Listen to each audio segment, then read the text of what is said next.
Assalamualaikum warahmatullahi wabarakatuh. Alhamdulillah bertemu kembali kita dalam sharing sirah mendalami kisah mengambil hikmah. Teman-teman semuanya yang dirahmati Allah Subhanahu wa taala. Setelah kita berbicara tentang perang Badar yang Allah Subhanahu wa taala berikan kemenangan yang gilang gemilang kepada kaum muslimin, menjadi kemenangan yang fenomenal, dan ini adalah sangat menyakitkan bagi orang-orang kafir Quraisy. Sampai-sampai mereka kemudian ketika pulang ke Mekah itu diolok-olok. Tetapi apa jawaban orang-orang yang pulang, orang-orang kafir Quraisy yang kalah dan kemudian pulang itu?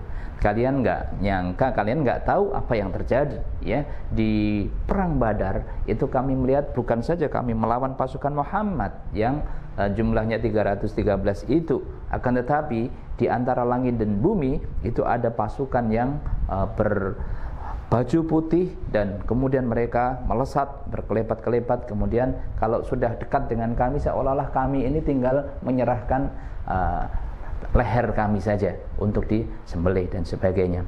Tetapi ketika kemudian mereka mengalami pulang dan kemudian diolok-olok dan sebagainya, maka kemudian mengadulah kepada Abu Sufyan, dan sampai-sampai kemudian Abu Sufyan mengatakan, bersumpah tidak akan menyentuh air sampai kembali menyerang kaum muslimin.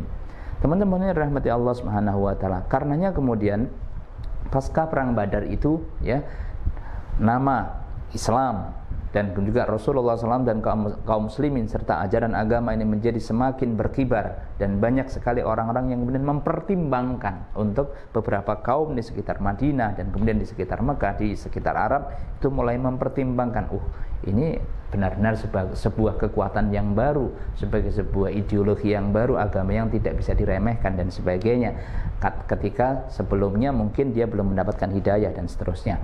Nah, karena itu kita baca setelah terjadi perang Badar tersebut ya, Abu Sufyan yang sempat bersumpah tidak akan menyentuh air itu, karenanya kemudian mengajak 200 pasukan untuk bermaksud menyerang Muhammad SAW bersama dengan kaum muslimin ya. Akhirnya mereka datang dan kemudian minta izin kepada namanya Salam bin Miskam, itu pimpinan dari Yahudi Bani Nadir ya, untuk menginap di tempatnya ya. Nah, ketika kemudian mencoba untuk menginap di sana ya, Rasulullah SAW mendapatkan informasi tentang perjalanan 200 pasukan yang dipimpin oleh Abu Sufyan tersebut, maka kemudian Rasulullah memerintahkan kaum muslimin untuk kemudian mengejarnya, untuk menghadapinya ya. Ketika kemudian tahu informasi bahwa ternyata gerakan dari 200 pasukan yang dipimpin oleh Abu Sufyan tadi sudah diketahui oleh Rasulullah SAW, maka kemudian Abu Sufyan segera kemudian berlari kembali, dan kemudian agar tidak terkejar, maka kemudian dijatuhkan begitu banyak tepung-tepung yang mereka bawa ya, yang karenanya kemudian disebut dengan perang Syawik ya, perang di mana banyak sekali tepung-tepung yang kemudian menjadi ghanimahnya. Teman-teman saya rahmati Allah Subhanahu wa taala, ini adalah beberapa peristiwa-peristiwa di seputar sebelum perang Uhud, kemudian di 1 tahun kemudian. Ya, ada satu lagi juga peristiwa di mana salah satu dari semisal perang ya, atau syariah ya, syariah yang diperintahkan oleh Nabi Sallallahu Alaihi Wasallam, tepatnya adalah pengusiran Bani Qainuqa ya, salah satu suku Yahudi yang ada di Madinah ya. Penyebab dari penyerbuan atau pengepungan Rasulullah SAW ya kepada Bani Qainuqa itu adalah satu ya, Bani Yahudi Bani Qainuqa itu seringkali menyakiti kaum muslimin. Salah satunya adalah ketika mengganggu seorang muslimah ya, muslimah di pasar, dicoba dikasih tali jilbabnya, ketika kemudian berjalan maka kemudian terbuka jilbabnya, sampai kemudian ada seorang muslim yang dalam rangka menjaga kehormatan dari muslimah ini, maka kemudian berkelahi dengan laki-laki Yahudi yang mengganggu tadi, sampai kemudian terbunuh si Yahudi tersebut. Tetapi Rasulullah SAW kemudian tidak membiarkan begitu saja, khususnya ketika mendapatkan informasi yang valid bahwa Yahudi Bani Qainuqa di samping suka mengganggu secara personal terhadap kaum muslimin di Madinah, mereka ternyata juga melakukan banyak sekali kolaborasi ya untuk berkhianat kepada perjanjian Madinah yang telah disepakati di antara Rasulullah bersama dengan seluruh penduduk Madinah termasuk mereka ya, untuk menjaga kebersamaan dan seterusnya. Justru mereka ternyata Bani Qainuqa itu juga ikut-ikutan untuk membantu orang-orang kafir Quraisy dalam peperangan perang Badar walaupun tidak secara langsung ya. Nah, mengetahui informasi ini maka Rasulullah SAW kemudian memerintahkan kaum muslimin untuk mengepung ya suku Yahudi Bani Qainuqa tersebut ya. Dan 15 hari dikepung sampai kemudian akhirnya mereka menyerah ya, mengikuti apa yang diputuskan ya. Dan Rasulullah SAW atas lobinya Abdullah bin Ubay bin Salul, tokoh Yahudi ya, karena juga dekat dengan Yahudi itu tokoh munafik ya, tokoh munafik melakukan lobby kepada Rasulullah SAW untuk kemudian memaafkannya. Akhirnya oleh Rasulullah SAW dimaafkan, akan tetapi ya dimaafkan dengan syarat apa? Mereka kemudian diusir ya. Nah, ini teman-teman semuanya rahmati Allah Subhanahu wa taala. Demikianlah Islam ketika kemudian telah memiliki kekuatannya, dan karenanya juga memang di antara kewajiban dari kaum muslimin, orang-orang yang beriman itu adalah memberikan kontribusi pembelaannya terhadap Islam sebatas kemampuan yang dia miliki secara optimal, secara maksimal. Mastata'tum. Ketika sudah mampu. Saat di Mekah dulu ada banyak yang disiksa, tapi Rasulullah bersama dengan kaum muslimin belum punya kekuatan sehingga ada yang sampai dibunuh.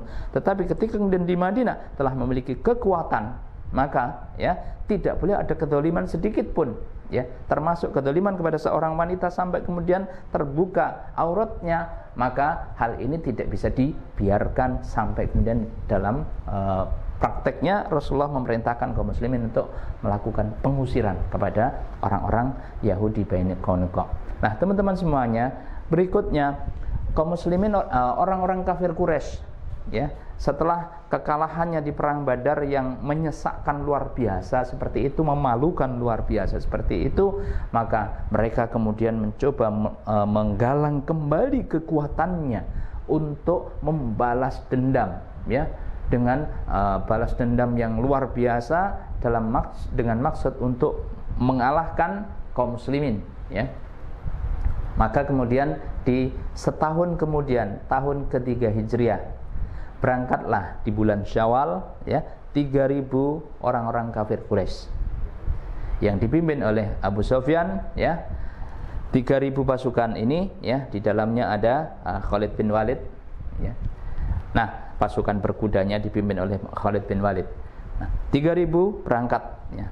Ketika Rasulullah SAW mendengar informasi ini, segeralah kemudian beliau SAW mengumpulkan pasukan kaum muslimin, berkumpul 1.000 orang, 1.000 pasukan. Dalam perjalanannya, setelah kemudian berjalan, ternyata kemudian ada 300 orang yang terprovokasi oleh Abdullah bin Ubay bin Salul, tokoh munafik di Madinah. Karena ketika sebuah bangunan masyarakat muslim itu sudah terbangun, maka dalam sejarah itu kita bisa mengambil pelajaran ya. Biasanya di dalamnya kemudian ada tokoh-tokoh munafik. Kalau di zaman penjajahan Indonesia dahulu itu ada istilah zaman pembebasan untuk melawan penjajah, itu ada londo ireng ya.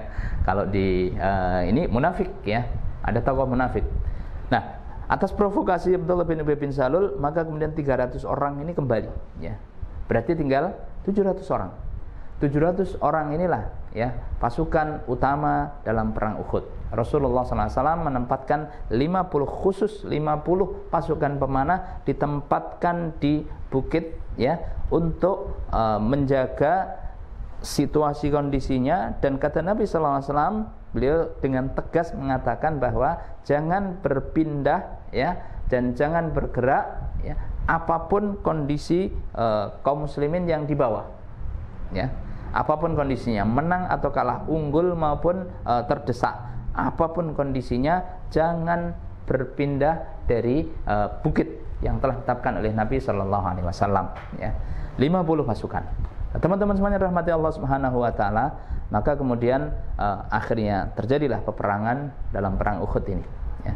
Di sesi awal peperangan ini kaum muslimin berhasil mengalahkan, ya, mengalahkan orang-orang kafir Quraisy, ya, berhasil mendesak. Nah, ketika kemudian berhasil mendesak, ya, maka terlihat beberapa banyak ghanimah, barang-barang rampasan perang yang kemudian bisa diambil, dan begitu banyaknya, ya. Maka inilah satu pembeda yang besar yang terjadi di antara perang Badar dengan perang Uhud, ya. Apa itu? Di perang Badar, kemenangan utama kaum muslimin itu, ketika kita bedakan dengan perang Uhud, itu adalah di dua hal terpenting. Yang pertama adalah, ya, perhatian dan fokusnya kaum muslimin, ya, itu untuk mendapatkan kemenangan dan hasil akhirat yang luar biasa. Artinya tujuannya hanya untuk Allah. Kemudian ketika berperang mengalahkan musuh, membunuh, ataukah bahkan mungkin ketika terbunuh mendapatkan syahid dan sebagainya, itu semata-mata untuk mendapatkan keuntungan akhirat, ya. Sehingga dominasi tujuan akhiratnya itu semata-mata itulah tujuannya, ya.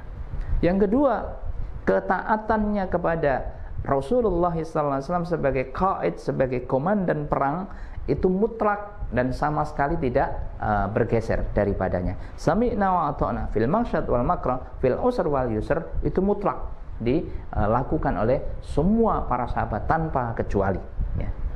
Nah, tentu kemudian mentalnya tadi, mental akhirat, ya, maka tidak terbuai dengan mental dunia. Contoh tadi ketika Abdurrahman bin Auf mendapatkan tawanan, yakni Umayyah bin Khalaf. Tetapi karena kemudian Bilal bin Rabah, ya, yang selama ini disiksa dan seterusnya luar biasa, hingga kemudian mau membunuh, ya sudah, akhirnya diserahkan kepada Bilal bin Rabah untuk kemudian dieksekusi, ya. Nah, artinya tujuan akhirat yang dinomorsatukan, ya. Sebaliknya di dalam perang Uhud ini, ya, kaum muslimin kemudian mulai ada bayangan dunia yang ada di dalam peperangannya. Dan inilah yang menjadi sebab kekalahan utama di dalam perang Uhud, yakni ketika kemudian apa yang ada di dunia, ya, kemenangan-kemenangan, rampasan-rampasan perang itu kemudian membuat abai terhadap yang kedua, otomatis menjadi melupakan perintah Rasulullah SAW yang akhirnya tidak taat kepada perintah Nabi. Kepada 50 pasukan panah yang ada di bukit, Rasulullah SAW menegaskan, tetaplah di sini dalam kondisi menang ataupun kalah yang ada di bawah, unggul ataupun terdesak. Tetapi, ya, ketika kemudian pasukan yang di bawah ini kemudian berhasil mendesak musuh hingga kemudian terlihat banyak sekali ghanimah, maka ternyata sebagian besar dari pasukan, 50 pasukan pemanah yang ditetapkan di bukit tersebut kemudian mulai terbuai bayangan, waduh, ini asik juga kalau kemudian ya kita membantu saudara-saudara kita, ini mudah menang, ini sudah menang, ya. Kemudian turunlah banyak dari mereka, turun, ya, dari bukit yang telah diperintahkan Nabi untuk tetap tersebut, ya. Begitu kemudian mereka banyak sekali yang turun, maka pasukan berkuda musuh kafir Quraisy yang dipimpin oleh Khalid bin Walid melihat celah itu, hingga kemudian berputarlah dia untuk kemudian menyerang dari belakang.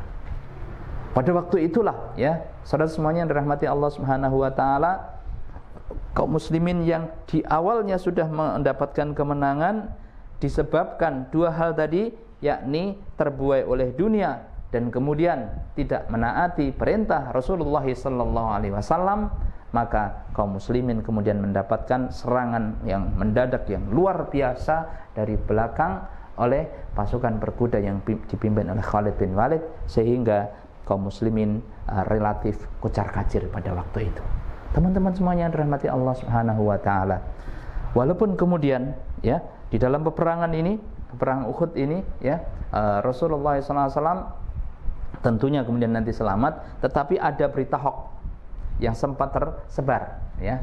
ada berita hoax, sehingga hati-hati dengan berbagai macam berita dan informasi, ya. Kenapa? Karena ketika kemudian kaum muslimin sudah terdesak, ya, suasananya serba tidak menentu, kocar-kacir dan luar biasa, ya. Kemudian Rasulullah SAW dikabarkan, ya, meninggal, ya, dikabarkan meninggal. Ini pasukan kaum muslimin terbelah dua. Yang satu begitu kemudian mendengar Rasulullah meninggal, itu loh, Rasul saja sampai meninggal, maka kemudian kita harus terus semakin bersemangat untuk juga mendapatkan kesyahidan, ya. Cuma karena kenekatan yang luar biasa, akhirnya berbagai macam pertimbangannya juga menjadi agak kacau. Yang kedua, ya kalau Rasulullah sudah meninggal, buat apa orang kita berperang ini bersama dengan Rasulullah, dipimpin oleh Rasulullah, pimpinan kita sudah nggak ada, ya. Maka ya sudahlah, gitu kan. Rasa putus asa yang menggelayuti mereka, ya. Suasana ini kemudian semakin membuat kaum muslimin benar-benar tertekan, sampai Rasulullah SAW sendiri itu kemudian beberapa kali terperosok, hingga kemudian beliau akhirnya dilindungi oleh beberapa sahabat, termasuk ada sahabiah yang melindungi fisik beliau, ya. Beliau sendiri kemudian berdarah, ya, cukup terluka cukup banyak, dan kemudian ada di pelipis beliau itu terkena sebagian pecahan-pecahan dari besi itu mengenai pipi beliau. Ada rantai, ya, di baju besi beliau itu juga masuk, ya. Ada 3 bagian yang masuk ke wajah beliau yang mulia Rasulullah SAW, ya. Pada waktu itu cukup banyak kaum muslimin, ya, yang kemudian akhirnya melindungi Rasulullah SAW, ya, sampai kemudian dalam perlindungan itu saat Rasulullah SAW kemudian mulai mendekati di Bukit Uhud, hingga kemudian pengejaran dari kaum muslimin, ke orang-orang kafir ini mulai sedikit terhenti, ya. Ragu juga, jangan-jangan masih ada pasukan tambahan dan seterusnya, ya. Dengan penegasannya Umar bin Khattab radhiyallahu an bahwa kami punya pembela, yakni Allah Subhanahu wa taala, sedangkan kalian tidak punya pembela, ya. Dalam kondisinya terdesak yang luar biasa seperti itu, spirit keimanan yang tertancap di dalam diri Rasulullah bersama dengan para sahabatnya tetap untuk teguh dan kemudian menegaskan tentang kekuatan tersebut. Nah, teman-teman semuanya yang dirahmati Allah Subhanahu wa taala, ada peristiwa-peristiwa yang sangat istimewa. Misalnya, ya, sahabat Talhah bin Ubaidillah. Sahabat Talhah bin Ubaidillah itu beliau mempersiapkan dirinya untuk menjaga Nabi Shallallahu Alaihi Wasallam sampai kemudian beberapa puluh luka yang ada di dalam tubuh beliau, ya. Termasuk ketika kemudian beliau tubuhnya dalam kondisi terluka itu, Rasulullah SAW diminta oleh para sahabat untuk naik ke batu, tetapi pijakannya tidak ada, sampai kemudian beliau beberapa kali terperosok. Maka kemudian Talhah bin Ubaidillah menyiapkan dirinya, ya, untuk menjadi tempat pijakan Nabi SAW, ya. Silahkan wahai Nabi, naik di badanku, menjadi pijakannya Rasulullah SAW untuk naik, ya, ke batu yang telah diminta oleh para sahabat untuk menyelamatkan Nabi SAW. Sampai kemudian Rasulullah SAW bersabda, ya, bahwa aujabat Talhah, ya, Talhah wajib masuk surga, Talhah wajib masuk surga, ya. Kalau engkau ingin mengetahui seorang syahid yang masih hidup berjalan di muka bumi, maka dialah Talhah, ya. Nah, saudara semuanya yang dirahmati Allah, teman-teman semuanya, ini Talhah. Ada juga sahabat yang kemudian Abu Ubaidah bin Jarrah itu melihat besi yang nancap ke pipi beliau, ada 3 ke wajah beliau sallallahu alaihi wasallam tadi. Maka kemudian beliau ambil besi tersebut dengan gigi beliau, ya. Sampai kemudian beberapa kali, ya, rompal gigi Abu Ubaidah bin Jarrah. Nah, teman-teman saya dirahmati Allah Subhanahu wa taala, inilah perjuangan kaum muslimin ketika kemudian, ya, di dalam peperangan yang memang kalau dari sisi jumlah selalu tidak seimbang. Perang Badar itu sepertiganya, pun demikian dalam perang Uhud ini juga sepertiga, bahkan kemudian yang 300 yang sepertiganya lagi itu kemudian diprovokasi oleh tokoh munafik, ya. Nah, pada kondisi yang seperti itu, ya, sebenarnya masih sangat mungkin menang, akan tetapi kekalahan yang luar biasa yang didapatkan dalam perang Uhud ini memberikan pelajaran yang sangat istimewa bagi kita, bahwa ya, ketika kemudian dua hal unsur kemenangan yang Allah berikan kepada kaum muslimin di perang Badar itu dihilangkan atau tidak ada pada diri pasukan muslim, maka inilah penyebab utama kekalahan dalam perang Uhud. Apa itu dua? Yang pertama adalah semangat untuk seluruh aktivitas perangnya, aktivitas perjuangannya untuk meraih keberhasilan akhirat, dan yang kedua adalah ketaatan mutlak kepada Rasulullah Sallallahu Alaihi Wasallam. Saat dua ini hilang, maka terjadilah kekalahan di dalam perang Uhud. Semoga bisa kita dapatkan ibroh dan manfaat yang sangat mendalam, hikmah dari kekalahan dalam perang Uhud ini, dan jangan sampai kemudian kita mendapatkannya, ya. Semoga bermanfaat. Terima kasih. Assalamualaikum warahmatullahi wabarakatuh.